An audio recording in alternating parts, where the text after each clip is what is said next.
Here is the video pitch logline for Theodore, written by Robert Cole. Logline.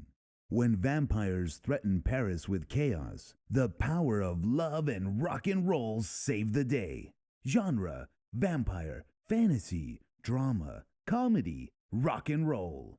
Type: feature script. U.S. copyright. Robert is an internationally acclaimed screenwriter, having received recognition from the Oaxaca Film Fest, Woods Hole Film Festival, Barcelona International Film Festival, Beverly Hills Film Festival, Big Sky Screenwriting Competition, Dallas Screenwriters Association, Madrid International Film Festival, and Amsterdam Film Festival. Pitch. The story begins in the days before the beginning of the French Revolution. Young poet Jean-Louis toils as a butcher's apprentice. He's turned on by the beautiful, sexually rapacious washerwoman, Madeleine, and proclaims his undying love in breathless stanzas. Madeleine is in lust with the handsome vampire Comte Henri de Morlaine. Seeing no future in the peasant's poetry, she dumps Jean-Louis and goes for the money and everlasting life. She marries de Morlaine in the midst of the grand opulence of the blood-sucking French aristocracy. Jean-Louis is heartbroken by Madeleine's rejection. He throws himself into the young revolution and is summarily killed during the storming of the Bastille. Voila!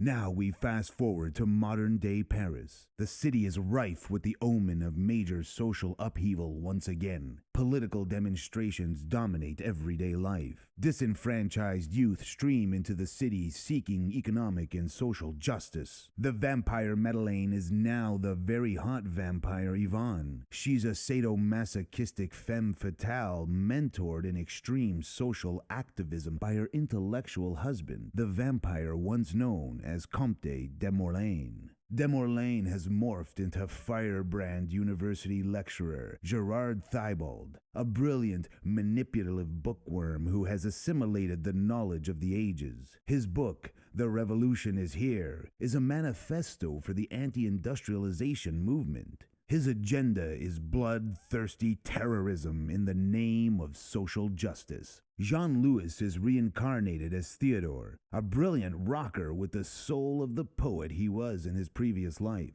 He works a day job as a morgue assistant. Chloe, his rocker girlfriend with a heart of gold, is supportive of his incredible talent. The comedic Victor is Theo's father figure, confidant, and partner in crime at the morgue. Victor has made a lifelong study of vampires. He's savvy to the imminent danger of the vampire epidemic, and he's ready to do something about it. Theodore encounters Yvonne in a fleeting moment from a commuter train when he sees an angel, a beautiful young woman in danger from domestic violence. This is a life-altering event that begins an inexplicable obsession for Theo and feeds his compulsive nature. Theodore tracks Yvonne to her apartment, needing to find out if she's okay and her identity. When they meet, Yvonne sees Theodore as an unwanted stalker. She blows him off, but Gerard knows a fall guy, a scapegoat for their terrorist acts when he sees one. Gerard flatters Theodore that his name in Greek means gift of God and gives him a copy of his economics creed. The irony in Theodore's name is not lost on Gerard. Theo has fallen right into their bloody hands. At Gerard's behest, with wine and Serge Gainsbourg's classic, uber seductive Je t'aime, Yvonne begins a torrid love affair with Theodore to beguile him and lure him to their cause. Theodore is a rock star. His old band invites him back even with misgivings of his moody history. Theodore's addition elevates the band's music to a world-class level. They play local venues with a big concert in the offing. Theo's on top of the world. Then his life changes. His guilt over his affair takes its toll on his relationship with Chloe. When Theodore and Yvonne are in a sweat-drenched tryst, her sadomasochistic instincts come out. She draws Theodore's blood with her fingernails down his back. The excruciating pain triggers flashbacks to his previous life in Paris, and his boyish infatuation with Madeleine flood through his mind in a tsunami of emotion. These memories terrify him. Theodore confides in Victor of his affair and the past life experience. Wise Victor warns him of the danger he's in and that the vampire menace is at critical mass. Victor declares war.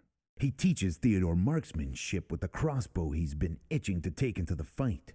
They go for a midnight test run by the scene where vampires gather for romance and new blood under the full moon. In a hilarious sequence, they lose their nerve when confronted with the real deal and flee as fast as Victor's wheels can go. By now, Gerard thinks Theo is hooked. Yvonne's job is to get him to carry out a bomb attack. Theodore fakes his loyalty and throws a monkey wrench into their plans by failing to carry out the bombing. Gerard berates Yvonne as weak because of their history and demands that she turn Theodore into a vampire. Victor knows the time is now and goes on the offensive, hatching a plan to lure Gerard and Yvonne to a meeting in the activist encampment where Victor and Theodore will kill them. Chloe is the secret weapon, lurking amongst the protesters. The plan goes awry when Victor loses his crossbow. Theo miraculously grabs it and kills Gerard, and Chloe nails Yvonne before she sinks her teeth into Theodore. Now they're late for the epic concert. Theo's bandmates think he's up to his old tricks and is a no-show. Without a moment to spare, Theo, Victor, and Chloe make it through bumper-to-bumper Paris traffic and get to the concert venue. Theodore steps onto the stage at the downbeat of the opening set, ready to rock. The band, now eponymously called Theodore, performs a monumental rock and roll wrap-up. Fade to black.